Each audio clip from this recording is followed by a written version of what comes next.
Ce jeudi 23 février, BFM TV révèle que le chauffard qui a mortellement fauché le chef Antoine Aleno le 8 mai 2022, a été remis en liberté et placé sous contrôle judiciaire dans l'attente de son procès. Le 8 mai 2022, le cuisinier Antoine Aleno était mortellement fauché par un automobiliste, alors qu'il était arrêté, à bord de son scooter, à un feu rouge dans les rues de Paris. Connu des services de police, le chauffard conduisait en état d'ivresse et sans permis une voiture de luxe qu'il venait tout juste de voler. Un drame qui, à l'époque, avait suscité de vives réactions.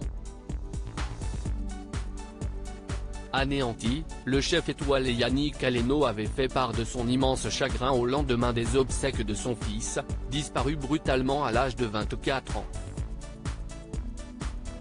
Je viens moi de comprendre ce matin seulement le manque qui va me hanter toute ma vie, avait écrit le célèbre cuisinier, qui a depuis fondé une association portant le nom de son regretté garçon. Son énergie logée au plus profond de mon corps servira, à travers l'association Antoine Aleno, à soutenir les victimes des multirécidivistes.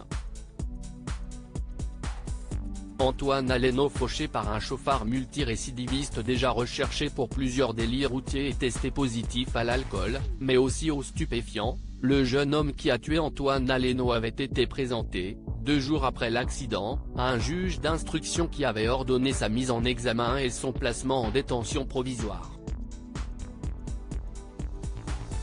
Une information judiciaire avait alors été ouverte contre lui pour des chefs d'homicide et blessures involontaires aggravées, conduite en état d'ivresse, permis annulé, dégradation, violence volontaire, vol et délit de fuite. Le parquet de Paris avait également annoncé qu'il allait devoir purger 2 autres peines de 6 et 3 mois d'emprisonnement déjà inscrites à son casier judiciaire. Mais 9 mois plus tard, le chauffard a retrouvé la liberté.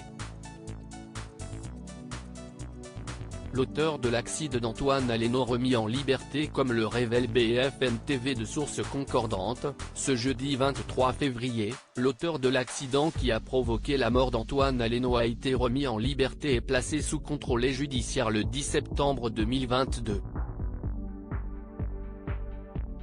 La décision a été prise à l'issue du délai classique de 4 mois de détention provisoire en matière délictuelle, écrivent nos confrères. Et de préciser, en revanche, l'homme n'a pas immédiatement retrouvé la liberté. Il est resté en détention jusqu'au 15 décembre en raison d'une peine de prison de 4 mois qu'il devait purger, résultant d'une condamnation datant d'avant l'accident. Le procès, cet habitant des Hauts-de-Seine, âgé de 25 ans, devrait se dérouler l'année prochaine.